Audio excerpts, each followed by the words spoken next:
Hello, it is Thursday, November 4th here in Seoul, a cloudy day with a bit of rain in the forecast as well. I'm Alex Jensen, and these are your daily headlines.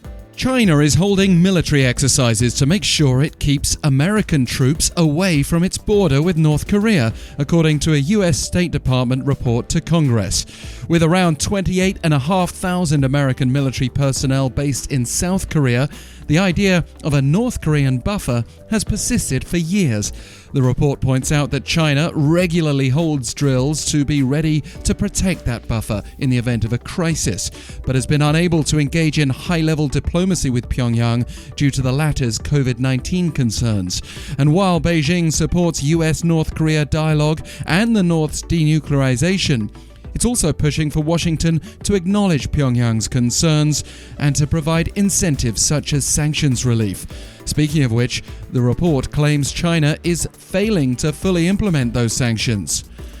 South Korea and Hungary have agreed to upgrade ties to a strategic partnership after bilateral trade reached a new high last year, despite the pandemic.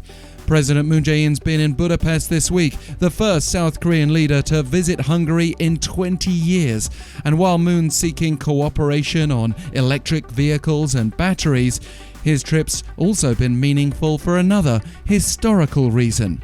You may be familiar with the dispute between South Korea and Japan over the waters between them.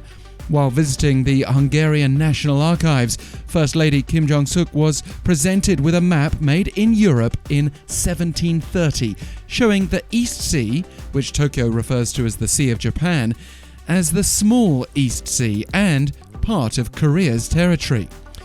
And Netflix is considering giving a bonus to the makers of hit Korean show Squid Game, amid controversy over the platform's monopoly of the entire intellectual property of Korean language shows it invests in.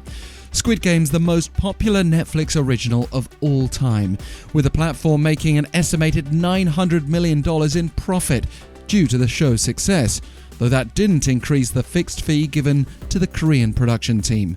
But the two sides are apparently in talks over special bonuses, according to Dean Garfield, Vice President of Public Policy at Netflix, who's been visiting Seoul for meetings with South Korean officials. Well, that's it for your daily headlines. We do have that link below if you want to check out more Korea-related news through our official website, but also please do subscribe to Korea Now. We want to share all our content directly with you, and we'd love it if you could share it with someone who you know would also appreciate what we do.